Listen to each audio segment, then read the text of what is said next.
Welcome to this explainer. Let's jump right in. Today, we are tracking a massive 150-year architectural shift in the American economy. We're going to map out exactly how we went from a highly decentralized network of local Main Street banks to a hyper-financialized, highly concentrated system that is completely dominated by Wall Street giants. And to make these really complex structural changes stick, we're using a kind of fun metaphor today, a noodle firewall. So, let's kick things off with a pretty simple question. Who really holds your mortgage? Or your auto loan, for that matter? You know, if we were looking at this 100 years ago, the answer would be vastly different than it is right now. By unpacking the answer to this question, you'll see exactly how the power dynamics of your own money have completely shifted over the last century and a half. Here is our chronological roadmap for today.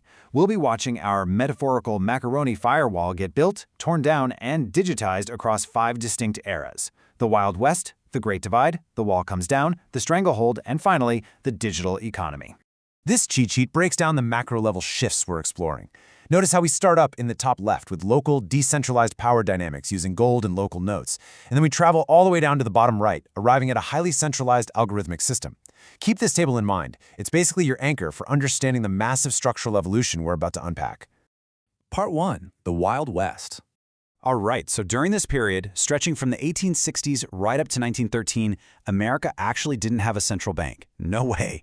Instead, there were thousands of local banks issuing their own distinct notes. Finance was intensely local. If you lived in Ohio, borrowing money was a face-to-face, community-driven interaction. The guy who held your mortgage was quite literally the same guy you bumped into at the grocery store. Your money and your community were totally intertwined. But let's look at how that timeline shifted. By the late 1800s, power was rapidly consolidating into the hands of J.P. Morgan's Money Trust, which was aggressively buying up railroads and steel. And here's the real turning point. During the Panic of 1907, Morgan himself had to step in as the lender of last resort. It basically proved that one single man on Wall Street had more financial power than the U.S. Treasury. Wild, right? Well, that dynamic led straight to a secret meeting at Jekyll Island, and eventually the 1913 Federal Reserve Act. While it definitely brought stability, it was the absolute first major step in tethering the entire nation's money supply to a centralized private-public hybrid system. Part 2. The Great Divide. So, the 1929 crash taught us a pretty brutal lesson. When Main Street savings are used to fund Wall Street gambling, absolutely everyone loses. To stop the economic bleeding, Congress passed the Glass-Steagall Act in 1933. Think of this as a massive legal firewall. Picture a sturdy, totally impenetrable wall of macaroni separating two completely different worlds of finance, all designed just to protect everyday citizens. The absolute crucial point here is how strictly this law separated the system. On one side of the wall, you had commercial banks. Think of these as your boring, safe, noodle piggy banks. They just held your savings and issued home loans. That's it. On the other side, you had investment banks. These were the high-risk Wall Street noodle casinos, taking massive swings on the stock market. Because of this legally enforced separation, the U.S. experienced 50 years of incredible financial stability. Banks stayed local, they stayed small, and most importantly, they didn't crash the global economy. Part 3. The Wall Comes Down. By the 1980s and 90s, we enter the greed is good era of deregulation. Wall Street started lobbying the government heavily, arguing that the Glass-Steagall firewall was making American banks way less competitive on the global stage. And you know what? That intense pressure campaign totally worked. In 1999, President Clinton signed the Gramm-Leach-Bliley Act, officially repealing Glass-Steagall. Just like that, our protective macaroni wall crumbled right to the floor. The immediate fallout? Well, as quoted directly from our source material, it was the birth of the superbank. Suddenly, those boring commercial banks holding your pension were illegally allowed to merge with the high-risk gambling firms.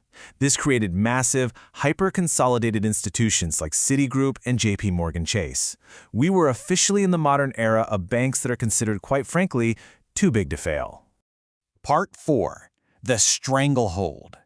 From the year 2000 to 2024, the whole dynamic fundamentally shifted. Wall Street stopped just supporting companies and started aggressively harvesting them. Private equity firms rolled out this brutal 3-step playbook. Step 1, buy up vital Main Street staples. Think hospitals, nursing homes, trailer parks. Step 2, load those local businesses up with massive amounts of debt. Step 3, use that debt to pay out hefty Wall Street dividends. It became this incredibly efficient machine for just extracting wealth straight out of local communities. Which brings us to the 2008 financial crisis. When the housing bubble burst, the government's solution was basically to force smaller, failing regional banks to be absorbed by the surviving giants. So the stark reality here, the big four banks didn't shrink after causing the crisis. They actually grew exponentially larger because of that crisis consolidation. And that hyper-consolidation paved the way for what we see in 2024, the asset manager era. Firms like BlackRock and Vanguard have essentially become the permanent landlords of Main Street. According to the sources, they've grown to own significant stakes in nearly every major public company, not to mention thousands of single-family homes.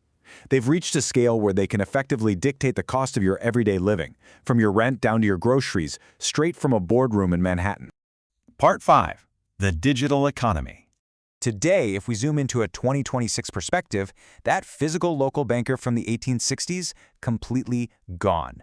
The average American's financial life, your wages, your credit, your spending, is now mediated by just 3 or 4 massive fintech silos. We've stepped into a system totally defined by a yield gap.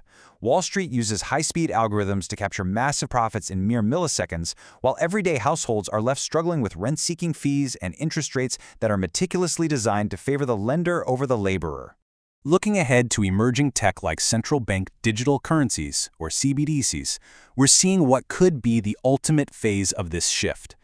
Critics impartially point out that this might be the final step in total centralization, creating a system where literally every single transaction on Main Street is not just visible to, but potentially controllable by, a centralized financial core. And that brings us to our conclusion. This financial stranglehold wasn't some overnight event. It was a century-long process of steadily removing the very firewalls that once protected the real economy from the speculative economy. So, looking back at this 150-year journey of vanishing protections, it leaves us with one really provocative thought. After a century of removing firewalls, will you ever truly control your digital wallet? Thank you so much for exploring this fascinating architectural shift with us today.